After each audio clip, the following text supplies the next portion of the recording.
Olá, alunos e alunas de filosofia. Vamos dar prosseguimento a essa nossa investigação intelectual da relação da linguagem com a filosofia, o significado da linguagem do ponto de vista de algumas reflexões filosóficas. Nós abrimos esse fluxo de raciocínio nesta aula sobre questão de linguagem, falando sobre o importante filósofo austríaco Wittgenstein, que viveu no século XIX, e diz que as fronteiras da sua linguagem seriam as fronteiras do seu universo. De fato, compreendemos o universo a partir da possibilidade de um exercício de uso de linguagem nessa compreensão. Não há universo real e autêntico para nós sem a compreensão mínima de alguns elementos que constituem esse universo. É a compreensão que nos dá a consciência da existência das coisas. Observamos e explicamos os sentidos, e isso é de fato essencial na compreensão que a inteligência humana exerce sobre o mundo. Nós estaremos agora, portanto, refletindo sobre a questão da linguagem e os campos do conhecimento. A linguagem está presente, é óbvio, em todos os campos do conhecimento. Cada campo do conhecimento se constitui a partir de uma linguagem específica de análise da realidade. Vamos exemplificar isso com alguns campos do conhecimento.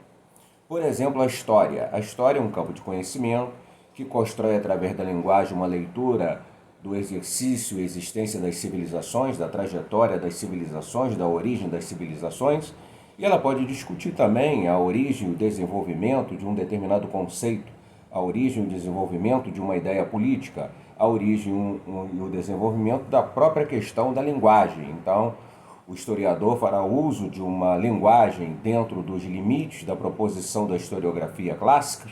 Ele fará isso dentro dos métodos da historiografia para compreender como a linguagem surgiu, qual foi o seu principal desenvolvimento, ou os seus principais desenvolvimentos, e assim lançar luz sobre essa questão enigmática, até certo ponto, complexa, da origem e da existência e desenvolvimento da linguagem. Portanto, a linguagem pode estar como alvo, objeto de análise do pensamento do historiador.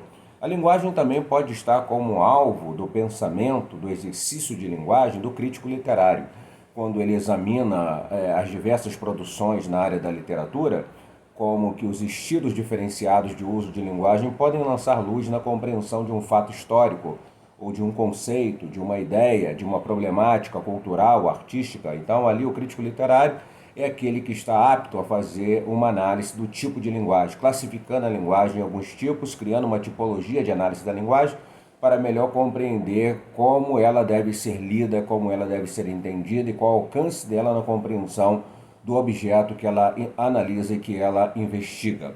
Podemos falar também da sociologia. A sociologia, os sociólogos, eles trabalham a questão da preocupação do papel da linguagem no que diz respeito à solidificação de uma ordem social ou contestação dessa ordem social, contestação, palavra adequada, dessa ordem social. Então, a partir do momento em que o sociólogo começa a estudar essa questão da linguagem, ele vai perceber, por exemplo, a linguagem no campo político, enquanto uma linguagem é conservadora na manutenção da ordem, há um discurso político diferenciado desse, que apresenta uma leitura crítica dessa ordem, uma possibilidade da sua superação no sentido de alcançar mais cidadania, mais justiça.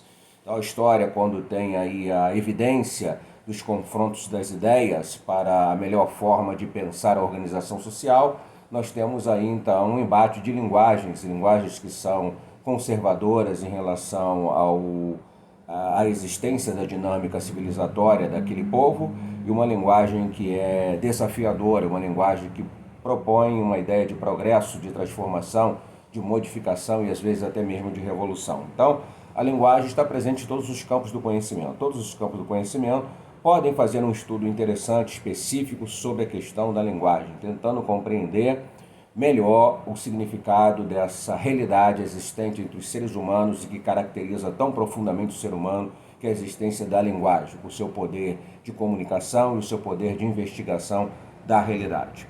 Linguagem, portanto, ela é um sistema de signos que servem como meio de comunicação que comporta intencionalidades. Esse é um conceito importante. Toda linguagem é carregada de intencionalidade, ela tem uma intenção. A linguagem política tem uma intenção. A linguagem artística tem uma intenção, a linguagem religiosa tem uma intenção. Pensemos na linguagem política. Ela tem como intenção justificar uma determinada forma de organização política e econômica, ou ela pode ter, como já disse, a intenção de desafiar a lógica de uma determinada ordem econômica, de organização social. Então, a linguagem tem sempre uma intencionalidade.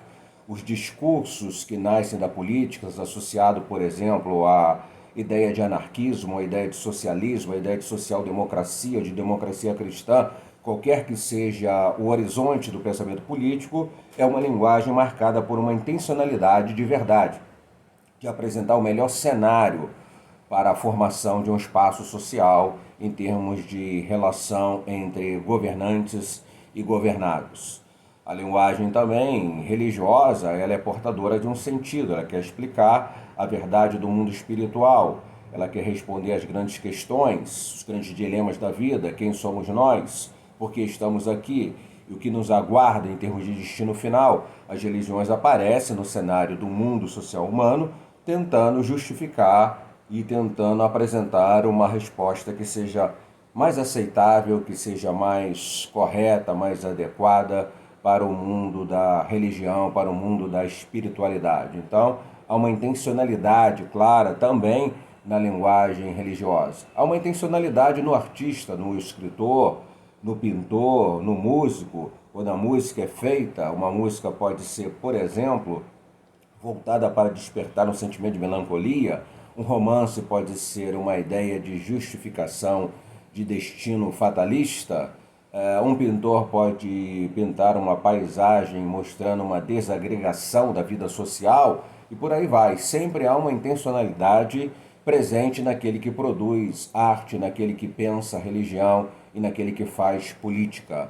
A linguagem serve para definir, para expressar as intencionalidades da inteligência e do pensamento humano diante da complexidade dos dados da vida. Portanto, é muito importante entender esse aspecto, que linguagem ela carrega um sentido de intencionalidade. Ela é um sistema de signos que faz possibilidades comunicativas entre os seres humanos, mas essas possibilidades comunicativas não são neutras, elas sempre têm uma determinação e uma vontade que está inerente a ela, que faz parte dela, que faz parte do seu conteúdo, para justificar algo ou mesmo para contestar alguma circunstância, algum ponto. Prosseguiremos um pouquinho adiante.